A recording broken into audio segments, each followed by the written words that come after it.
Muy buenas, queridos estudiantes. Vamos a continuar con las clases y según el desarrollo de las unidades que tenemos, para esta jornada vamos a desarrollar dos unidades: fuentes de las obligaciones y elementos del contrato. Primeramente vamos a hablar de las fuentes de las obligaciones. Para el derecho romano, las obligaciones, que son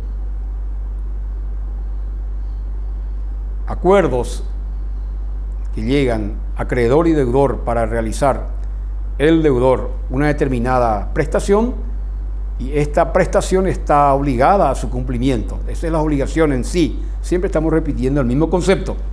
Y las obligaciones tienen diferentes formas de manifestarse. Puede ser un dar, un hacer, o puede ser un no hacer, o puede ser un prestar. Distintas formas como se manifiestan las obligaciones. Pero ¿de dónde nacen las obligaciones? Las obligaciones, según el derecho romano, nació de cuatro grandes fuentes. Dos fuentes iniciales, antiguas, que son los contratos y los delitos, que hasta hoy es así. Si vos cometés un delito, estás obligado penalmente y estás obligado civilmente. Tenés que pagar lo que hiciste. Y nació una obligación cuando cometiste un delito. La misma cosa en Roma. Y por sobre todo lo más natural y normal es la realización de contratos. Contrato escrito o no escrito, o algún tipo de actividad que requiera una prestación. Entonces los contratos tradicionales, históricos, como fuentes clásicas de las obligaciones, han sido los contratos y los delitos, digamos, las fuentes más antiguas. Luego aparecieron, desde la época clásica, de la época del Imperio Romano para adelante, aparecieron los cuasi delitos y los cuasi contratos, que vamos a explicar uno a uno en el desarrollo de esta clase. Vamos a hablar primero de los contratos. ¿Qué es un contrato? Acuerdo de voluntades destinada a generar obligaciones entre las partes, por el cual, acuerdo de voluntades destinadas a generar obligaciones entre las partes. Y un contrato es aquel acto jurídico que hizo posible el nacimiento de una obligación, o hizo posible la modificación de una obligación, o hizo posible la transferencia de una obligación, o hizo posible la extinción de las obligaciones. Un contrato es un acuerdo entre dos o más partes por el cual se permite el nacimiento, la modificación, la transferencia o la extinción de las obligaciones. Eso es un contrato. ¿Un contrato termina? Sí, ¿termina cuándo? Cuando se extingue. ¿Se acuerdan que hemos visto distintas formas de extinción? ¿Un contrato puede modificarse? Sí, se puede modificar. Yo contrato con un arquitecto la construcción de una casa, de una planta, con todas las dependencias, y está construyendo y me tiene que dar en un plazo de un año. A mitad de año yo le digo al arquitecto, yo quiero modificar nuestro contrato original. ¿Cómo? Me dice, yo quiero una planta más. Ahí se puede producir una modificación. Entonces un contrato es el nacimiento de una obligación, la modificación durante el trayecto de su cumplimiento, la transferencia. ¿Cómo transferencia? Y yo le puedo ceder a otro acreedor mi crédito. Entonces ahí se produce una transferencia. O terminó la casa, me entregó la llave, está espléndida la casa. Es una extinción, se extingue la obligación. ¿Se dan cuenta cómo el contrato tiene estas características, tiene estas fases? A veces nace y termina tranquilamente, a veces nace, se modifica o se transfiere y termina, y a veces no termina porque hay incumplimiento. Eso tiene un efecto, tiene una consecuencia el incumplimiento. Entonces, estamos hablando del contrato, que es algo importante. Estos conceptos son conceptos ya estrictamente profesionales. Es como si usted esté estudiando contrato en el quinto año, el cuarto, no sé qué curso. Estoy adelantando conceptos claves de la definición de un contrato. También tiene como nombre convención un contrato. Un contrato también es una convención. Pero en Roma, la palabra o la expresión convención tenía una variante. Era un simple acuerdo de voluntades entre dos o más personas destinada a producir efectos jurídicos. Un simple acuerdo de voluntades. También había contrato y había convención. Convención sería una subespecie de contrato. El pago, para que se produzca y se materialice el contrato, tiene que haber pago. Y el pago se podía dar a través de un pactum. Un pactum es un pacto, que también es un acuerdo, que se formalizaba y el pacto carecía de acción. Era un mero acuerdo. El pacto o pactum era un mero acuerdo que tenía un elemento subyacente al contrato, pero no tenía o carecía de acción jurídica para reclamar.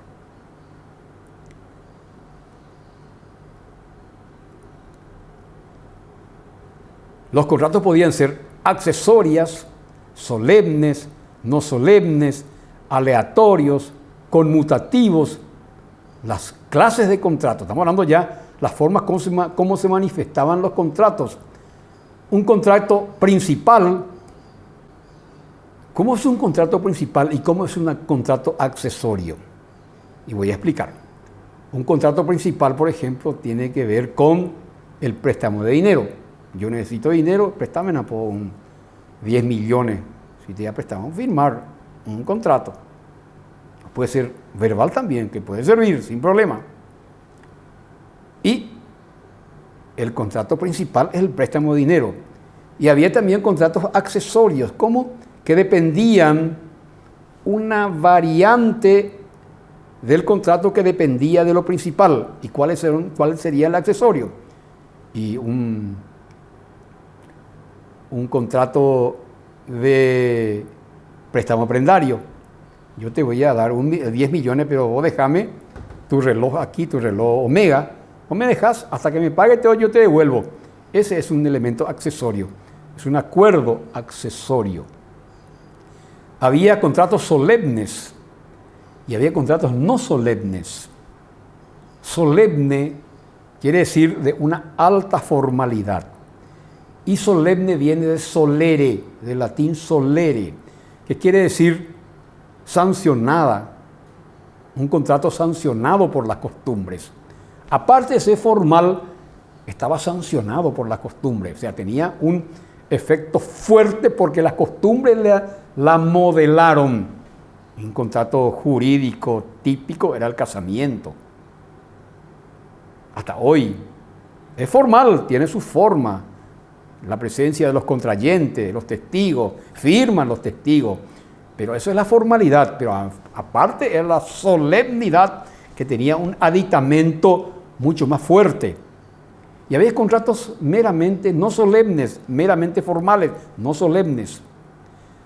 Había contratos aleatorios. ¿Cómo?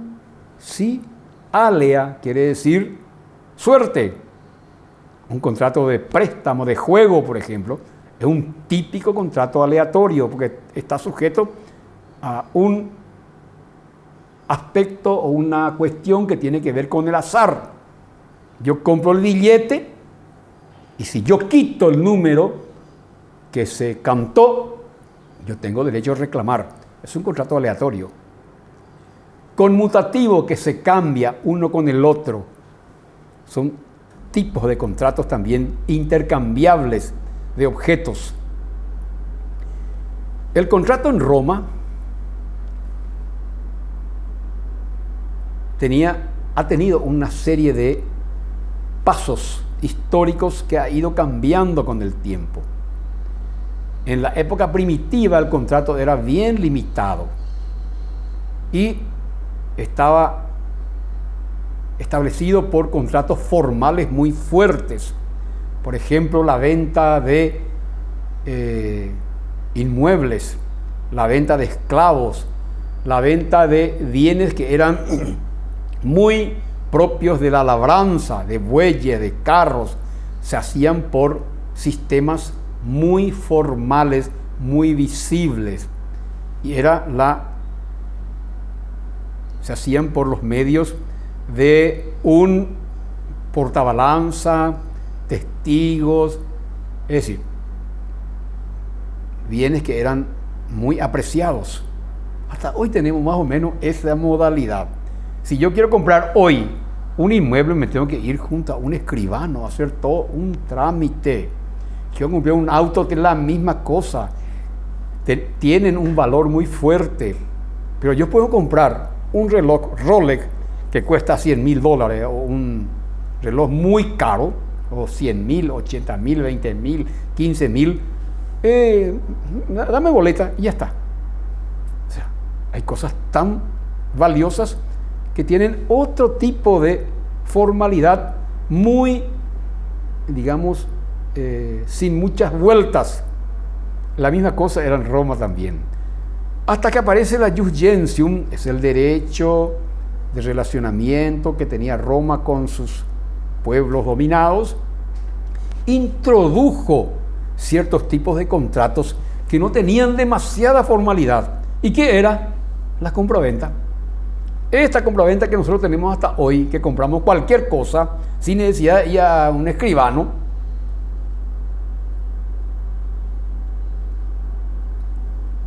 lo integró Roma en su sistema jurídico a través de su relacionamiento con los pueblos dominados. Ellos utilizaron el derecho de los pueblos dominados y lo integraron a su sistema jurídico.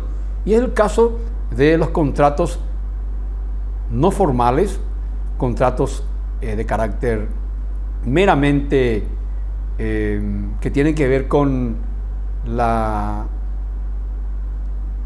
el mero querer, sin muchos rodeos. Lo hizo a través de la Jus Gentium, y un ejemplo es la compra-venta. Para cualquier objeto mueble, valiosísimo también.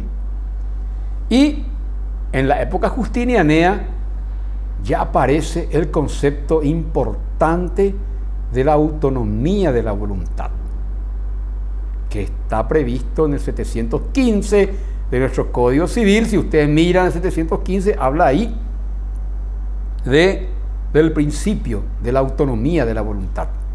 Cualquier tipo de contrato es importante siempre y cuando a las partes le convencen y ese objeto es lícito. Eso nació en una época de gran progreso del derecho civil romano, que fue en la época de Justiniano, 400 años después de Cristo. 430, 35, 438, cuando apareció un emperador que le reunió a un equipo de grandes juristas, y en esa época, en el 420, 430, 450, fue la época muy importante del derecho, porque había tres ciudades que enseñaban derecho: Verito, Constantinopla y Roma. Verito, Constantinopla, la sede del Imperio Romano Oriente, donde estaba Justiniano; Verito y Asia Menor, y Roma. Llegó el derecho a evolucionar a tal punto que se aplicó algo muy importante. Ya desapareció la estricta formalidad y apareció el principio de autonomía de la voluntad. Si la voluntad quería realizar algún o cualquier acto jurídico, válido, y ese ya vale como un contrato que puede ser reclamado en caso de falla ante los estados judiciales. El principio dominante de nuestro sistema jurídico civil es el principio de la autonomía de la voluntad. Clasificación de los contratos en Roma.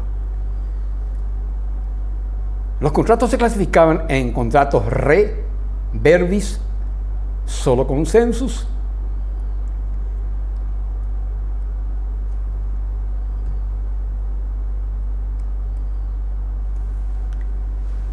re. Los contratos re tiene que ver, re quiere decir res, contratos de cosas. Y las cosas podían darse, entregarse contrato de cosas. Lo más antiguo en la Roma antigua, contrato re. Contrato verbis era el famoso contrato verbal que se hacía con ciertos actos visibles, tangibles, con la presencia de personas, testigos. Se recitaba frases verbalmente, como era una sociedad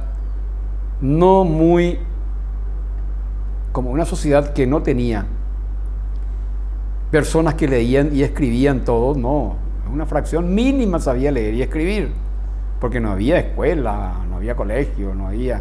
Entonces las familias pudientes eran las personas que podían hacerle escribir y leer a sus hijos. Entonces, ¿cómo entonces realizaban los ciudadanos comunes sus actos jurídicos? A través de los contratos verbales.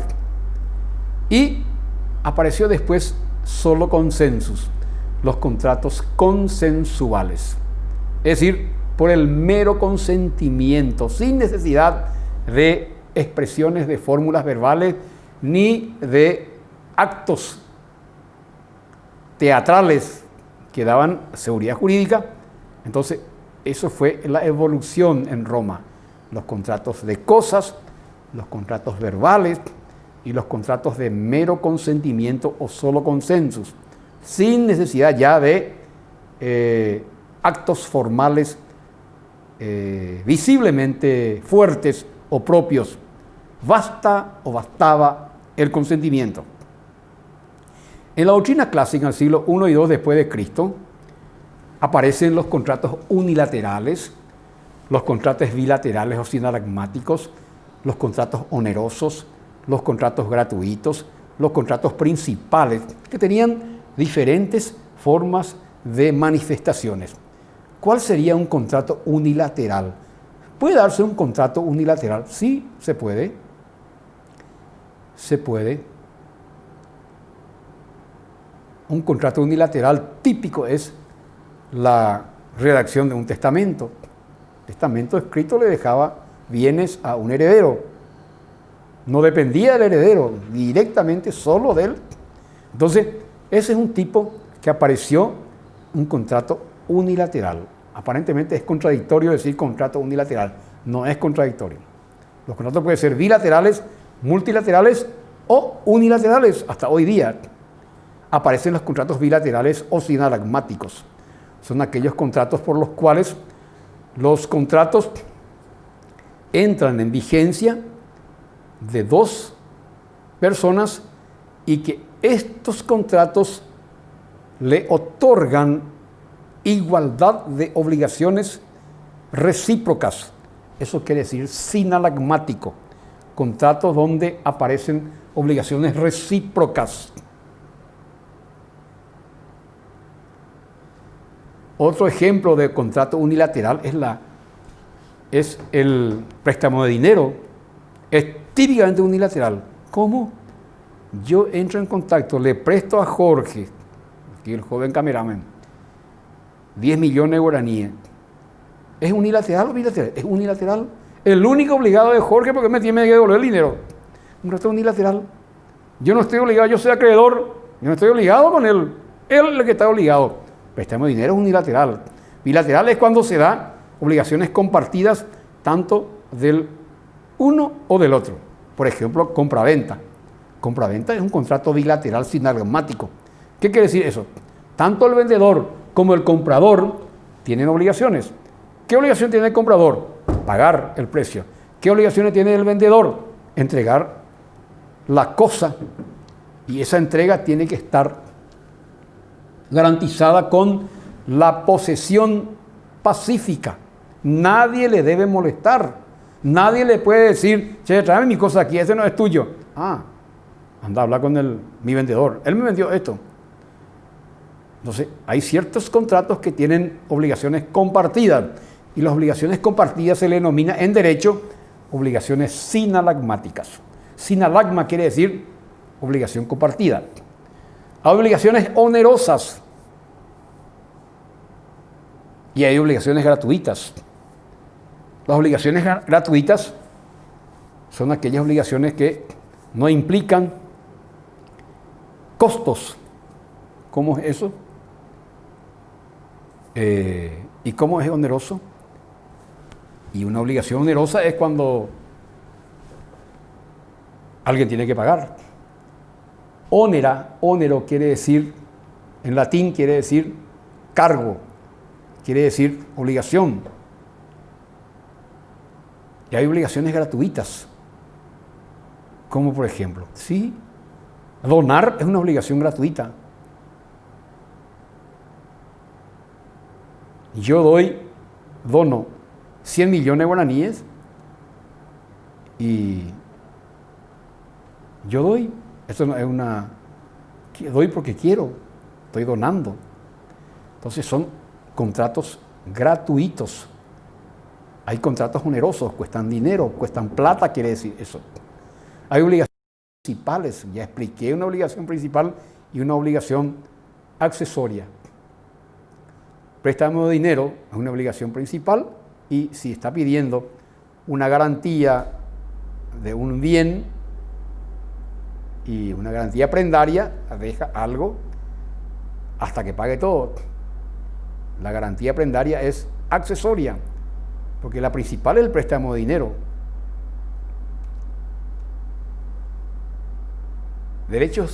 Contratos de buena fe y de derecho estricto. Roma conoció dos tipos de contratos interesantes, la de buena fe y de derecho estricto. Hasta hoy más o menos funciona casi el mismo criterio. De derecho estricto tiene que ver por el tipo de contrato. Por ejemplo, el préstamo de dinero era en Roma de derecho estricto. Tenía que cumplir necesariamente su obligación. ¿Quién? El deudor, porque si no cumplía le podía reducir a la esclavitud o después cuando desapareció la cuestión de la esclavitud tenía que atacar los bienes del deudor. Ese de derecho estricto. Y de buena fe son aquellos contratos que tienen un grado de flexibilidad en el cumplimiento. Es decir, ya puede analizarse si puede o no cumplir. Ocurre hoy los contratos de derecho estricto siempre sigue siendo hoy el préstamo de dinero. Si vos no le pagás al acreedor, ¿qué te hace el acreedor? Te demanda con un juicio ejecutivo y te obliga a pagar. Si no podés pagar, te embarga tu salario, te embarga tus bienes. Ese es de derecho estricto. Es decir, sí o sí tenés que pagar y ahí no se discute si podés pagar. No, yo no puedo pagar. No, a mí no me importa. Ese mismo criterio sigue hasta nuestros días. Y hay otros contratos que son más flexibles, más analizables su posibilidad de cumplimiento cuando hay una deficiencia en el cumplimiento de la obligación. Se espera, hay un criterio más elástico del juez. El juez el que va a determinar. Entonces, de buena fe tenía que ver con conceptos elásticos en cuanto al cumplimiento. Y derecho estricto tenía que ver con ciertos tipos de contratos, como por ejemplo el préstamo de dinero, que no había nada y ninguna excusa. Muy bien, esta es la lección 15. Vamos a la lección 16. Es la siguiente lección.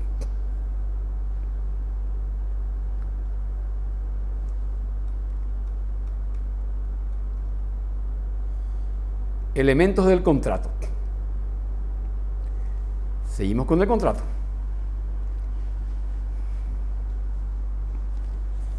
Los contratos tienen hasta hoy elementos esenciales, elementos naturales y elementos accidentales. ¿Qué es un contrato? Vuelvo a repetir el concepto. Un contrato es el acuerdo de voluntades que llegan las partes en la realización de una obligación a partir del nacimiento, o puede haber modificación, o puede haber transferencia, o puede extinguirse las obligaciones. Ese es el transcurso que hace la forma como se dinamiza un contrato. Y ahí estamos ya analizando en detalles. Los romanos fueron muy hábiles para hacer abstracción y analizar abstractivamente estos fenómenos jurídicos. Entonces dijeron, el contrato tiene elementos. Hay elementos esenciales, hay elementos naturales y hay elementos accidentales. Lo que estamos estudiando es contrato que van a estudiar en el quinto año, no sé, cuarto, quinto año. Vamos a estar entrando ya ahora a estudiar y analizar, haciendo abstracción de lo que es un contrato desde el punto de vista de sus elementos. Entonces, un contrato tiene elementos esenciales, naturales y accidentales. ¿Cuáles son los elementos que tienen que ver con los elementos esenciales? Capacidad. Para que funcione un contrato tiene que haber capacidad. Para que funcione un contrato tiene que haber consentimiento. Es esencial. Para que funcione un contrato tiene que haber objeto y causa. Conocimiento. No, capacidad, consentimiento, objeto y causa son elementos esenciales. Si no tienen estos elementos, puede anularse el contrato. Puede perder eficacia jurídica. Se puede pedir la nulidad si no hay capacidad, si no hay consentimiento, si no hay un objeto válido y si no hay causa. Entonces vamos a analizar primero el elemento de la esencialidad del contrato. Estamos estudiando la profesión, señores. Estamos estudiando derecho civil. Estamos estudiando algo importante. Los contratos tienen un contenido decisivo en las relaciones económicas financieras de una sociedad. Y las relaciones económicas financieras de una sociedad nacen, viven y se proyectan por medio de un contrato. El contrato es una de las fuentes esenciales de las obligaciones. Las obligaciones tienen como núcleo al contrato. Por eso vamos a estudiar. Y es interesante que ustedes ya aprendan desde los maestros que fueron los romanos a entender qué es el contrato. Y vamos a estudiar sus elementos. Esencialidad, natural y accidental. En lo esencial aparece capacidad, consentimiento, objeto y causa. 4 subelementos tiene el elemento de esencialidad. Capacidad. ¿Qué es la capacidad? Aptitud de las personas para figurar su propio nombre en un contrato. Es la aptitud para que una persona pueda realizar un contrato. A veces no se puede hacer un contrato porque hay incapacidad de hecho o una incapacidad de derecho. ¿Qué sería una incapacidad de hecho? Una incapacidad de hecho es una persona menor de edad. No puede ser sujeto de un contrato. O una incapacidad de derecho.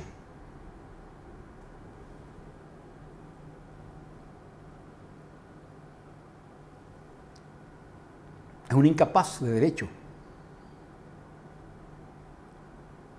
Una persona que no tiene sus facultades mentales tiene una incapacidad de derecho. Entonces, la capacidad es la aptitud de la persona para realizar un contrato. Y en nuestros tiempos es 18 años. En Roma era más o menos así, porque ellos fueron los que determinaron que para tener capacidad tenía que tener por lo menos la edad.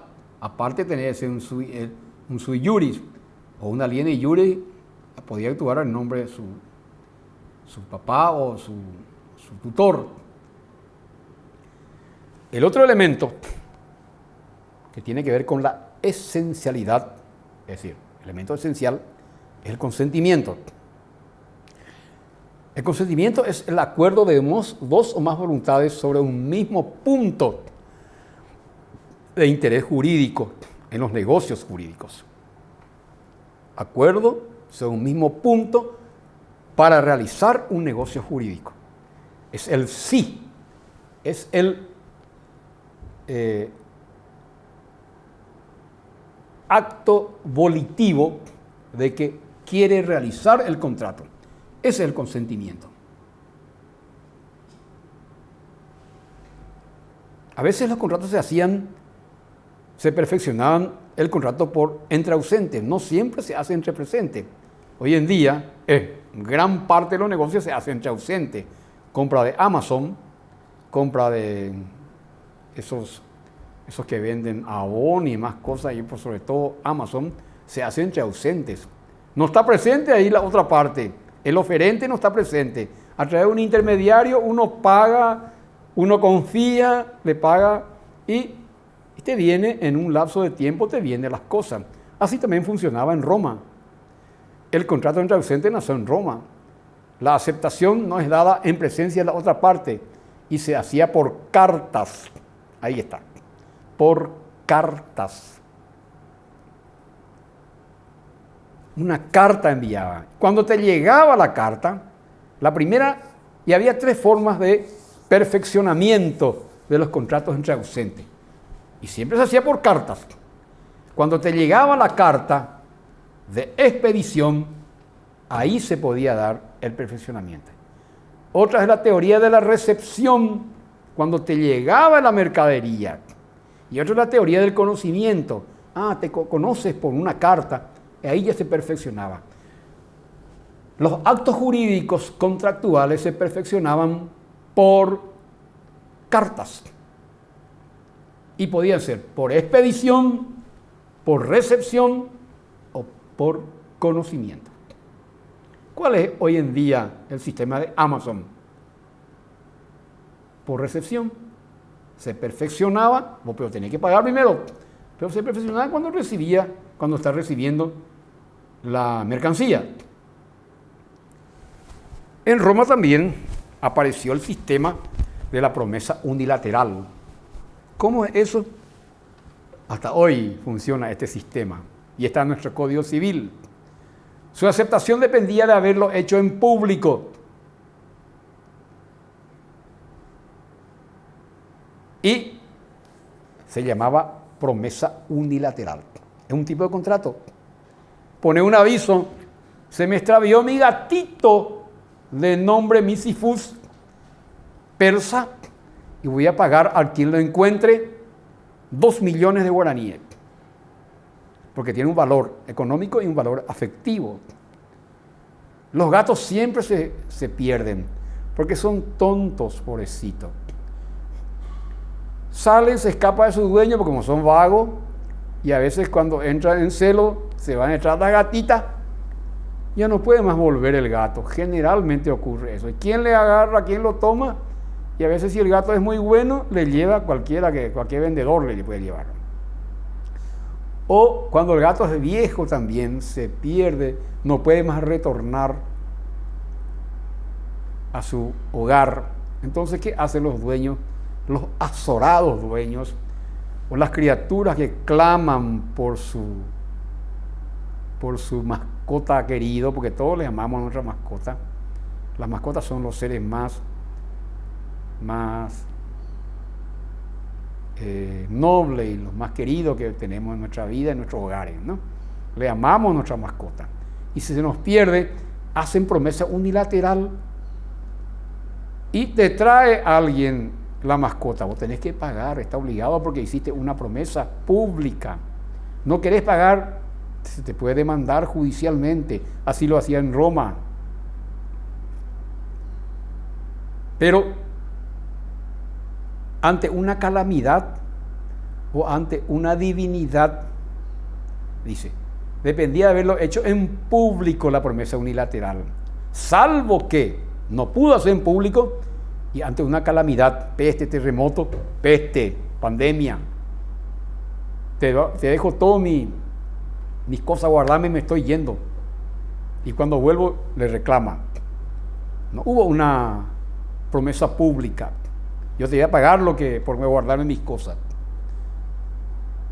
O ante una divinidad.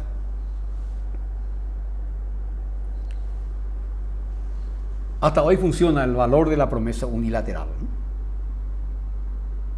Es aquella promesa que hace él, uno de los contratantes, pero tiene que ser en público, un aviso, para que pueda ser después reclamado judicialmente el pago de la promesa.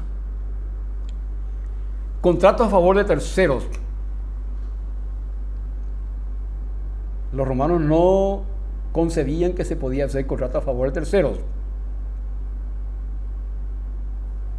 Es lo que se llama altero stipulari nemo potest. No se puede estipular contratos a favor de terceros, salvo, ahí está, las excepciones.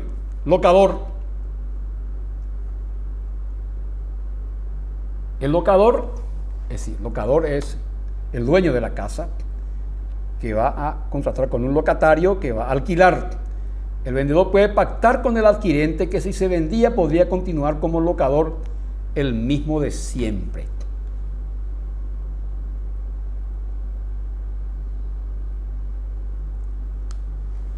El vendedor puede pactar con el adquirente si se vendía la cosa y podría continuar como locador el mismo de siempre. Es a favor de contrato de terceros. El acreedor pignoraticio, es decir, acreedor de un pignus o de un préstamo prendario, que vendió la cosa prendada, podía recuperar mediante pacto con el comprador a favor del deudor pignoraticio.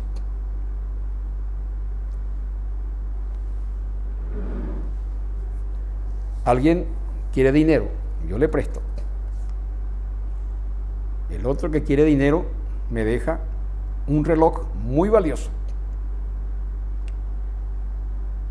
Entonces no paga, yo puedo vender. Puedo vender el reloj valioso para recuperar el dinero que yo presté.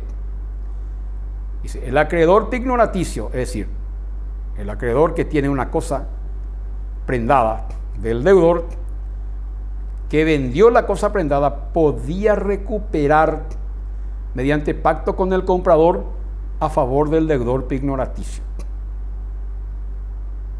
Yo te vendo este reloj valioso, pero vamos a hacer un pacto, un contrato accesorio, que si el deudor quería recuperar la cosa, tenés que darle otra vez, siempre y cuando te pague. Comodante o depositante podía pactar la restitución al dueño de la cosa. El comodante o depositante. Ahí tenemos que entender qué quiere decir comodante. Contrato de comodato es aquel contrato gratuito que establecía dos personas por el cual alguien le daba una casa para habitar a título gratuito, lo que era antes las casas de Itaipú. Era a título gratuito.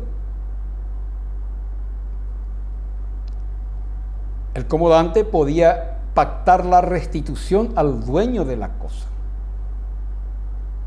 Comodante podía pactar la restitución al dueño de la cosa. ¿Qué quiere decir eso? Entregaba mi casa a un comodatario para que use gratuitamente la cosa. Y vamos a hacer un pacto de restitución cuando se lo pedía. Vamos a hablar de otro de los elementos de los contratos. Hemos hablado de la capacidad. Ahora vamos a hablar del objeto. El objeto de la capacidad, el objeto de los contratos es el elemento que une al deudor con el acreedor. El objeto del contrato tiene que ser posible, lícito, determinado y presentar un interés para el acreedor. El objeto es un componente esencial entre deudor y acreedor. Ese objeto que se está y es fuente del negocio jurídico tiene que ser posible, sobre cosas posibles, vender cosas posibles, prestar cosas posibles, es decir, realizable quiere decir. Lícito debe estar dentro de lo legal, no podés vender drogas, no podés vender armas prohibidas en aquella época, no podés vender cosas religiosas. Esa clase de objeto en un contrato puede anular el contrato. Objetos sagrados de una religión no se podía vender. Determinado, ¿qué quiere decir determinado? Que es tangible. Y, obviamente, el objeto de un contrato debe ser interés para el acreedor, obviamente. Debe haber interés económico, se entiende. Causa de los contratos, estamos hablando de lo esencial, capacidad, objeto, causa. Causa es el motivo o el fin de un contrato, para cuál se obliga. Yo quiero construir una casa, le contrato a un arquitecto. ¿Cuál es el fin de este contrato? Una casa habitable. Esa es la causa del contrato, por el cual se establece el objeto y ese objeto tiene una finalidad, es para habitar, o para disfrutar, vivir ahí, o para volver a vender. Dentro de los elementos del contrato tenemos los naturales y los accidentales, esenciales, naturales y accidentales. Naturales, los romanos concebían el elemento que ya hemos hablado anteriormente, los vicios redimitorios y la evicción. Son garantías que otorgaba el vendedor. Vicios redimitorios son los vicios ocultos. No se puede vender cosas que tengan contenido degradatorio de la cosa que el comprador no vio al comprar. Elementos degradatorios quiere decir elementos que generan después sorpresa. Yo no puedo vender un carro en Roma, muy lindo, todo pintado, pero los ejes estaban podridos. Eso es un vicio redimitorio. Un vicio redimitorio es un elemento que no está bien en el contrato y que estaba oculto. Son vicios ocultos que si sabía el comprador nunca iba a comprar o podía hacer bajar el precio. Entonces, cuando existen vicios ocultos, el comprador puede reclamar al vendedor una rebaja o, si no hay rebaja, una anulación del contrato. Vicios ocultos vienen a ser, o vicios redimitorios, y están en todos los contratos en nuestro tiempo. En todo contrato escrito aparece vicios redimitorios. Ustedes ya a partir de hoy van a entender qué quiere decir vicios redimitorios. ¿Qué quiere decir? Vicios ocultos. Cuando vos vendés cosas, no tiene que estar oculto cosas que degradan posteriormente el objeto del contrato. O que te dé una sorpresa, o que no te sirve. No podés vender un caballo en Roma, muy lindo, muy ágil, pero había sido, le dieron una pócima, una sustancia para mantenerlo así muy vivaz, pero después a los 1 o 2 días va y muere, estaba enfermo, había sido un vicio oculto. O vendés un auto que tiene un auto Mercedes-Benz, pero tiene un motor que no es Mercedes-Benz, es otra marca. Eso es un vicio oculto. Es una garantía que tiene, es un elemento natural de los contratos. La garantía contra los vicios ocultos. Y la otra garantía es los vicios, la garantía de evicción. ¿Eso qué quiere decir? No se puede vender cosas ajenas. Si vos vendés cosas ajenas, respondés por ese vicio, que es una garantía de evicción. Vicio redimitorio es de hecho, la garantía de evicción es de derecho. Hoy en día, en todos los contratos aparece garantía de evicción y garantía de redivisión. Evicción quiere decir que vos cuando le vendés algo al comprador, le estás trasladando la posesión de la cosa y la propiedad de la cosa y la garantía de no ser turbado por un tercero. Cuando un tercero te turba a vos por la cosa que compraste, vos tenés la obligación, está en nuestra ley, en el Código Procesal Civil, que tenés que responder en el juicio por esta cuestión. La garantía de evicción es la garantía que se da al comprador que compró de buena fe y que fue turbado por un tercero. Esa turbación se dio en el juicio y la garantía de evicción es una garantía que se le otorga al comprador en contra del vendedor cuando es turbado judicialmente. Y es un elemento natural del contrato. La garantía de evicción y la garantía de redivisión. Ambos pueden judicializarse, pero la evicción siempre tiene que estar judicializado. Los romanos concibieron de una forma genial estas garantías. Y finalmente vamos a analizar los elementos accidentales del contrato. ¿A qué se refiere cuando hablamos de elementos accidentales? Que no dimos en la lección anterior y ahora vamos a dar. Estaba ya en la lección anterior, que hemos omitido. A propósito, hemos omitido porque ahora vamos a tocar cuáles son los elementos del contrato que tienen que ver con los elementos accidentales. Ahí tenemos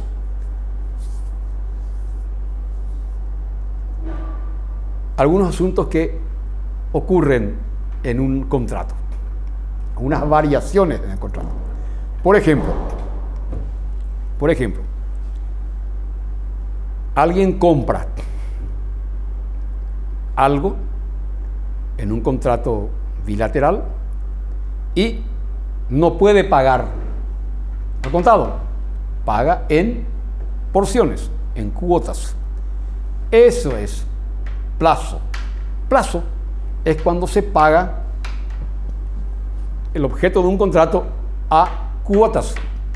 No se puede pagar de una vez y eso ocurre casi siempre. Nadie tiene la capacidad a veces de comprar al contado. Si es baratito no hay problema, pero si la cosa es valiosa, ahí se paga a plazo, ahí se va. Es lo que se llama un elemento del contrato de carácter accidental a plazo o término. ¿Se entiende? Plazo o término. El primer elemento del componente del contrato accidental. Segunda forma de los elementos accidentales. Ya hemos visto plazo o término. El sistema de contrato sujeto a condiciones. Hasta hoy está en nuestro Código Civil. Se puede realizar contratos a condiciones. ¿Qué quiere decir condición? Condición quiere decir someter la validez de un contrato a un hecho futuro e incierto. Nació en Roma, se usa hasta nuestros días. Sujeto a condición quiere decir un contrato está sujeto a un elemento no muy seguro, sino a un elemento futuro e incierto. Te voy a vender, decían los romanos, te voy a vender las 100 arrobas, una arroba de 10 kilos, las 100 arrobas de trigo, si nuestras fuerzas, nuestras legiones le derrotan a los medos o persas o etíopes. Si la legión romana, que en este momento está peleando contra los medos, le derrota, yo te voy a vender. Y firmamos. Este es sujeto a una condición futura e incierto. Es lo que se llama condición suspensiva. Y si ocurre el hecho, ganó las legiones la batalla, ahí el vendedor está obligado, porque se dio la condición. Fue futura, sí, pero era incierto. Tenía que ver con los acontecimientos que iban a ocurrir de aquí a unos 15, 22 días. Ocurrió el hecho, ganó las legiones, estoy obligado a venderte las 100 arrobas de trigo. Esa es una condición suspensiva. Yo te voy a regalar, decía el romano, estaba estudiando derecho romano en una de las academias en Verito, en Constantinopla o en Roma, y le dice el profesor: si vos pasás derecho civil, ius civile, le dice a su alumno, yo te regalo un caballo, un corcel, hermoso corcel que yo tengo, pero tenés que pasar esta materia a fin de año. ¿Es un hecho futuro? Es un hecho futuro. ¿Es incierto? Es incierto. Entonces, llega a fin de año, pasa la materia,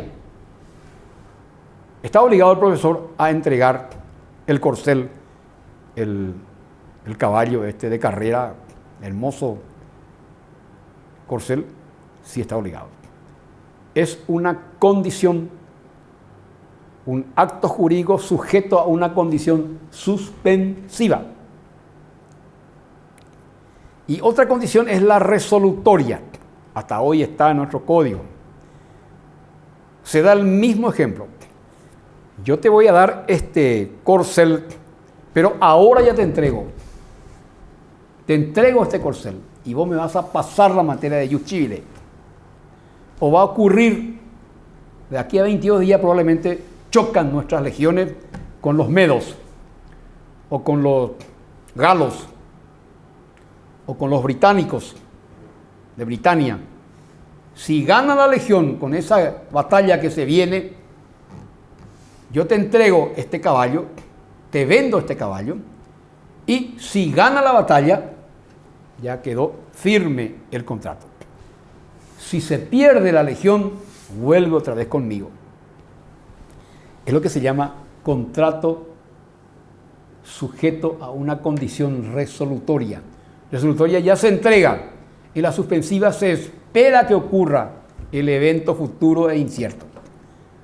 Es la misma cosa, pero una moneda que tiene dos caras. La suspensiva, la condición suspensiva es cuando se espera que ocurra el hecho y ahí recién se realiza el acto jurídico. En la resolutoria ya se entrega la cosa y se espera el cumplimiento de la condición.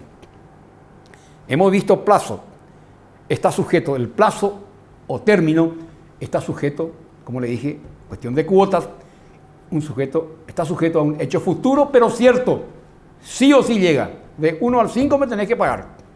De 1 al 5 paga el deudor. El plazo o término se usa, es lo que más se usa y tiene que ver con un hecho futuro y cierto. En la condición se da un hecho futuro e incierto. La condición suspensiva y la condición resolutoria. Estamos hablando de los elementos accidentales. El tercer elemento es el modo o cargo. Y tiene que ver con ciertas obligaciones accesorias que se le agrega al contratante. Y se establece una especie de condición también, pero no es condición, es modo o cargo. El romano le dice, el contratante le dice: yo te voy a vender mi quinta, que es muy de mis afectos porque han sido de mis padres. Te voy a vender esta quinta con este precio. ¿Aceptás este precio? Sí, acepto. Pero no me vas a echar, no me vas a derribar por 10 años ese taller que está ahí a la entrada. Mientras yo viva o por 10 años a partir de hoy, se le agrega un cargo, un modo al contrato. Imagínense qué crearon ellos. Hasta hoy está modo o cargo, está en nuestro Código Civil. Plazo suspensivo o resolutorio está en nuestro Código Civil.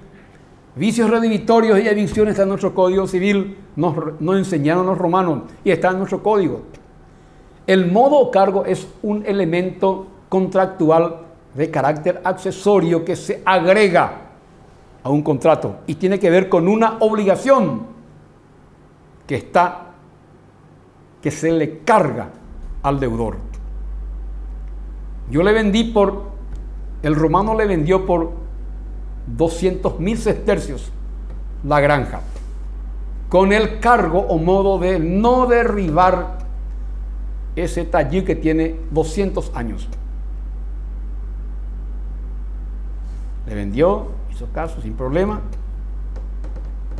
A los 5 años se olvidó el señor que compró, mandó derribar el taller. ¿Qué potestad tiene el vendedor, aunque le haya pagado todo ya, de resarcir, de anular el contrato porque no se cumplió el modo o el cargo? Puede darse también en los testamentos el modo o cargo. Le digo a mi hijo, te dejo una estancia y en esa estancia, después de que yo muera, vas a construir una estatua mía y no podés derribar esa estatua por 20 años o por 10 años. Le dejo como legado y le dejo a otro hijo tal cosa, a otro hijo tal cosa. ¿Qué hizo el hijo que le di la estancia? No construyó la estatua. No cumplió el modo o cargo acto jurídico que yo realicé en el testamento.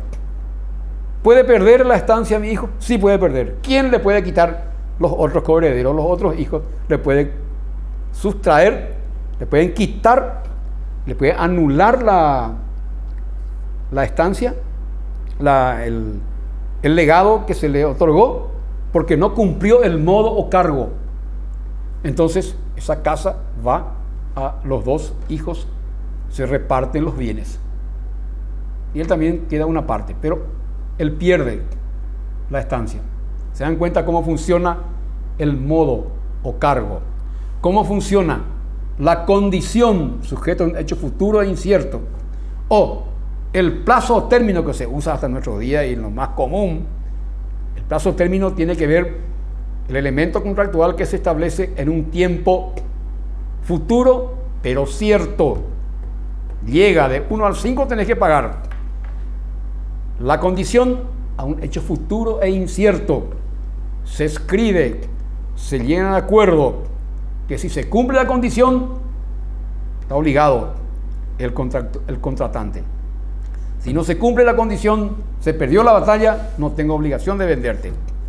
O la resolutoria, te entrego la cosa, se cumplió la condición, quedó firme.